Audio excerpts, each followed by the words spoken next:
મિત્રો કેમ છો બધા? મોજ મજામાં જઈ તો અમારા નવા વ્લોગમાં તમારું બધાનું સ્વાગત છે। તો આજે આપણે જવાનું છે નવા ધામે। તો અમારા કાકા કયા કયા ધામે જવાનું છે એ તમને કયા ધામે જવાનું છે કાકા? આપણે આજે મિત્રો આપણે ગધેસર ધામે જવાનું છે। એક બગદાણા જેવું ધામ છે।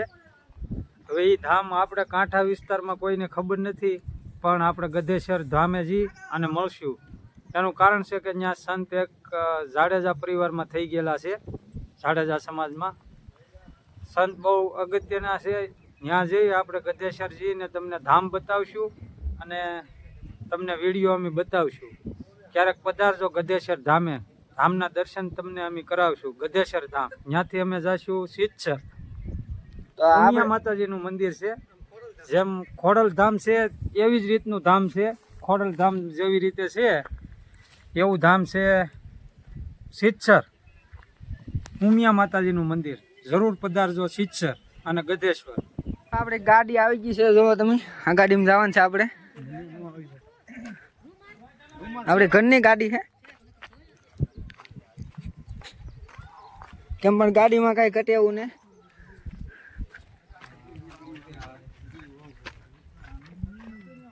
આ રીતનું કઈ કેબિન છે।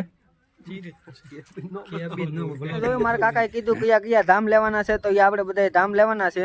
તો વિડીયોમાં બન્યા રહે તો મજા આવે એવો વિડીયો છે। તો અમારો વિડીયો ગમે તો લાઈક અને સબસ્ક્રાઈબ કરવાનું ભૂલતા નહીં। તો મળીએ આપણે રસ્તે જઈને।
પોગી ગયા છે મિત્રો, આપણે ઉપલેટા તાલુકાનું ગામ છે ભાયાવદર, એમની બાજુનું ધામ આવેલું છે આ ગાયત્રી ધામ, ગધેથડ નામ તરીકે ઓળખાય છે। અત્યારે આપણે પૂગી ગયા છે એ ગધેથડ ધામ, ગાયત્રી માતાજીનો આશ્રમ આવેલો છે।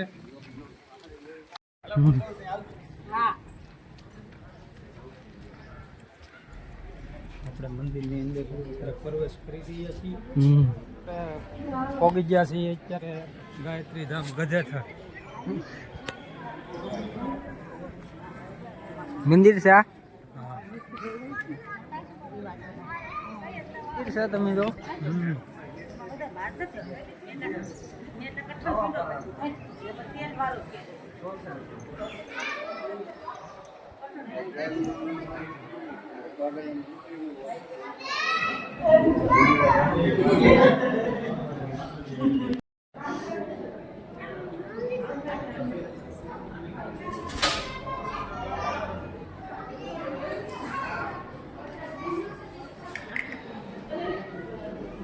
હવે તમને બતાવું થોડુંક મંદિરનો નજારો।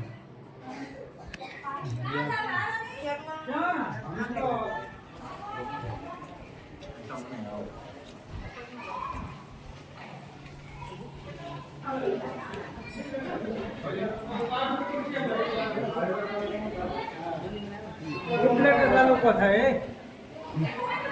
આપણે આ ભાઈ કયું ગામનું મંદિર છે ને કઈ માતાજીનું મંદિર છે? તો મારા અહીંના વતની આ ભાઈ છે, અહીંનું સરનામું આ ભાઈ દે છે। ઉપલેટા તાલુકાનું ભાઈ ગધેથડ ગામ છે। ગધેથડના ગામ ઉપર આ ગાયત્રી આશ્રમ, માં ગાયત્રીનો આશ્રમ આવેલ છે અને વિશ્વમાં પ્રખ્યાત છે, ભારતમાં નહીં। પણ એવું વિશ્વમાં આ આશ્રમ પ્રખ્યાત છે મા ગાયત્રીના સાનિધ્યમાં બાઇકમાં હોય તો આ દર્શન થાય મિત્રો. એવું છે. અહીંયા સંત એક છે એમનું નામ જણાવો. લાલદાસ બાપુ સંત છે. રાજુ ભગત, લાલદાસ બાપુ, રાજુ ભગત એના સેવકો છે, દોલુ ભગત. ઘણા સેવકોને ઘણા માણસો દરરોજ એટલું માણસો અહીં આવે છે. એવું નથી કે દર પૂનમે જ આવે, પણ પૂનમે તો ઘણા માણસો અહીં ભેગા થાય છે અને ઘણા માણસો પ્રસાદી અને દરરોજ પ્રસાદીનો લાભ બધા માણસો. અહીંયા મહત્વ પૂનમનું વધારે છે મિત્ર.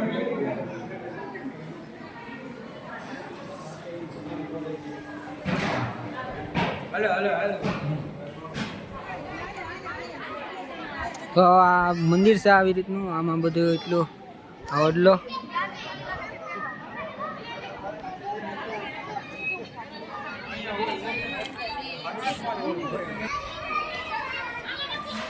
અને મિત્રો જે મહાન સંત છે લાલદાસ બાપુ, તેમનું કેવું તપ છે, કઈ રીતની તપસ્યા છે, કેટલા વાગ્યે દર્શન થાય એ કુટીર અહીંયા સામે તમે જોતા હશો.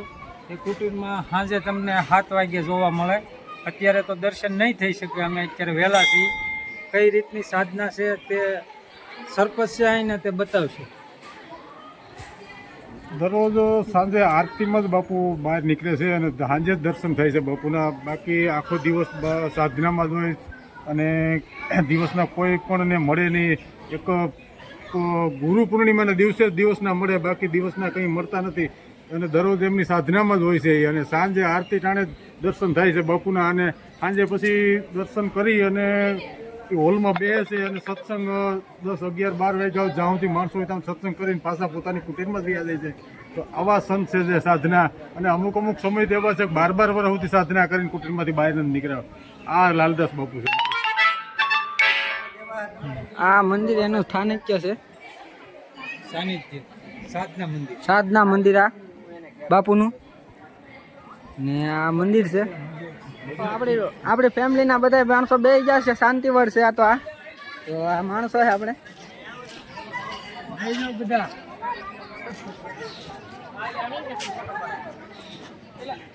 આ થોડુંક ઓલું છે ને અહીંયા મંદિરનો સીન તમને બતાવું થોડો.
મારા કાકાને બે ભાગ્યા છે આપણે મંદિરે જઈ રહ્યા છીએ. ગધેસરથી આગળ આવી ગયા છીએ. ખોડિયારમાંના મંદિર બહુ જોવાલાયક જગ્યા છે. એટલે આપણે આવી ગયા છીએ બરોબર. બે ગિરનારની વસાવે જમાવટ વાળી જગ્યા છે. પધારો એકવાર ખોડિયારમાંના મંદિરે.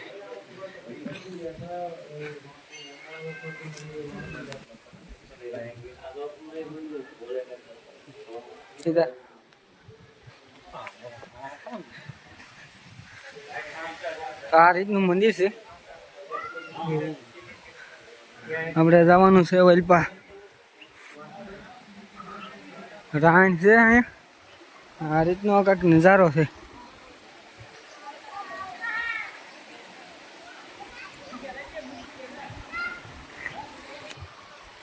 મજા આવે એવું ફરવાનું છે તો તમને બતાવું. માતાજીના મંદિરે દર્શન કરી લો ને પછી આપણે થોડીક જગ્યા બતાવું તમને. ફાઇનલી આપણે પહોંચી ગયા છીએ ખોડિયાર મંદિરની લેરીએ. તો ખોડિયારમાંનો ફોટો છે ને અહીંયા અંદર મૂર્તિ છે ખોડિયારમાંની. મૂર્તિ તો 1 નંબરની મૂર્તિ, મસ્તની છે. મૂર્તિમાં કાંઈ ઘટે નહીં. ને આ બાજુ થોડા માછલા છે, તમને બતાવું. બતાતા હોય તો જુઓ. તો પછી આગળ તમને દર્શન કરીને મળીએ. ભોળાનાથનું મંદિર હતું, દર્શન તમે કરી લો ભોળાનાથના પણ. આપણે સામે ખોડિયારમાંનું મંદિર હતું. અહીંયા ભોળાનાથ છે. બાકીનું બધું આ તમે જો એટલામાં બધા માછલા તો તમને બતાવ્યા છે. બાકીનું આ જંગલ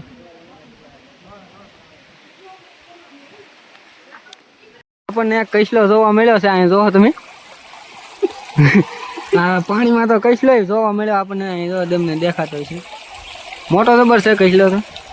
ખોડિયારમાં મંદિર આપણને જોવા મળ્યો ને આપણે અહીં ફોટા ફ્રેમ કરીએ છીએ થોડાક. તો આપણે તો અહીંયા કાંઠા વિસ્તારના તો આપણે અહીં ન પૂગી શકીએ, પણ આપણે પૂગી ગયા છીએ વિડીયો ઉપર. આપણે કપામાલી આવ્યા છીએ અહીં ને આ મંદિર આપણે ત્યાં જોયું ન, પણ આ કોને ખબર, ભગવાનની મહેર હોય એટલે આમાં કાંઈ ખબર ન હોય, દેખાઈ જાય મંદિર તાનું તા પૂગી ગયું. તો આપણે મળી ગયા મંદિરેથી. આ મંદિરે તો આપણે આમને આવ્યા છે કેમ કે વચમાં આવ્યું કે ને એટલે આપણે માતાજીની ઓલી દિયા હોય કે માતાજી બતાવે આવી રીતના અહીં બધું સ્થાનક છે. કેવું મજા આવે એવું તો એટલે તો મળીએ આપણે બીજા મંદિરેથી. બતાવવાનું તો થોડુંક તમને બતાવવાનું બાકી રહી ગયું. આપણે જો કેવી રીતે જંગલમાં આવેલા છે ખોડિયારમાંના મંદિરે. ધારું જો ખાલી આપણે મળીએ પાછા. તમને કીધું ખોડિયારમાંના મંદિર બીજે જવાનું છે એના મળીએ, આવજો ના.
દરિયાકાંઠાના વિસ્તારમાં ધામની ખબર નહીં હોય એટલે મિત્રો અમે આ વિડીયો જાહેર કરીએ છીએ. જરૂર પધારજો. શીતસર. જય ઉમિયા માતાજી. આ રીતનું મંદિર છે. તો આ મંદિર ગેટ છે આપણે શીતસર ધામ.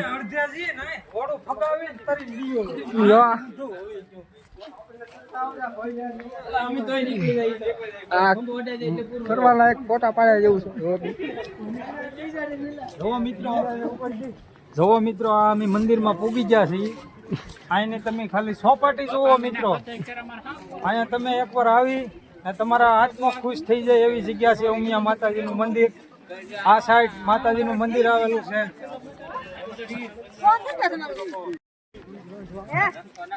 આજે ખીહરનો તહેવાર છે એટલે અમે અહીંયા દર્શન કરવા આવ્યા છીએ મિત્રો. નવું ધામ, નવી જગ્યા, ઉમિયા માતાજીનું મંદિર, શીતસર, તાલુકો જામજોધપુર, જિલ્લો જામનગર. તો જરૂર પધારજો શીતસર. મંદિર આપણે મંદિર તરફ ભીડ આગળ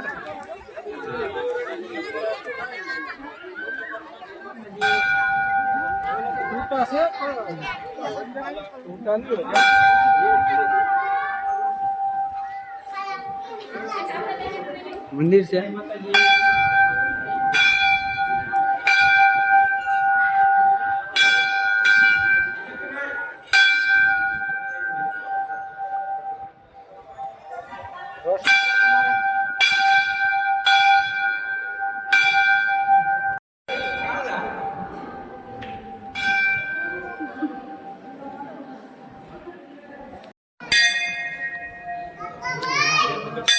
તો કાંઈ ભોળાનાથ છે.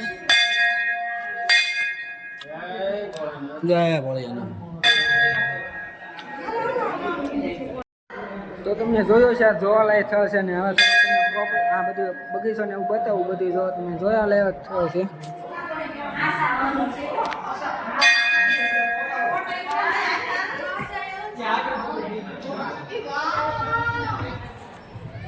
તમને હાસા હાંસ ને બધું છે. તમને હાંસ ને એવું બતાવું. આગળ નહીં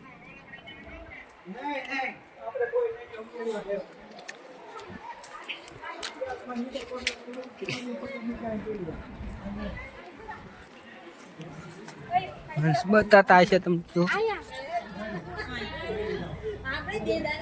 કેમ પણ હંસ તો તમને હંસ બતાવું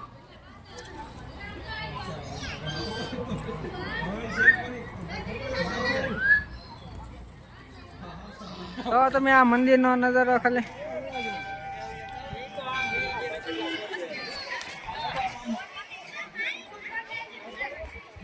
તો તમને બતાવું હવે થોડોક નદીનો નજારો આપણે ઓલી બોટમાં બેહવાનું છે પણ હવે મેળ આવે તો બાકી જોવા નજારો ભેગું થાય ને તો બેહવાનું છે બાકી પોપટ ને એવું છે બધું તમને બતાવું કલર ના પોપટ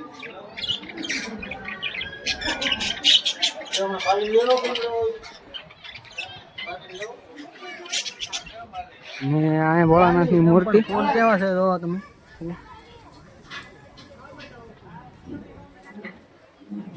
આશા હે ખોટા નહીં ભાઈ આ મંદિર સજા કેમ પણ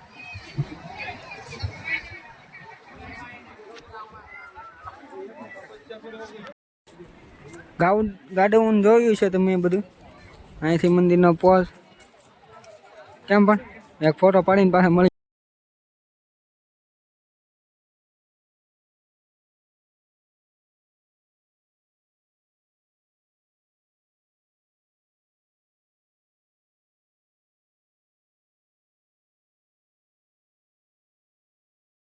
તો ફાઇનલી મિત્રો આપણે પૂગી ગયા છીએ ઘેરે અને અંધારું થઈ ગયું છે બહુ રાત અને મોડું થઈ ગયું આપણે આવતા જ કેમ કે બધે આપણે ઊભી રાખીને ખાધું ને ભૂખ લાગી એટલે મોડું થઈ ગયું એટલે બધું એ તો કરવું પડે ને આપણો વિડીયો અહીંયા હવે એન્ડ કરીએ છીએ અને મળીશું નવા વ્લોગમાં આવજો બાય બાય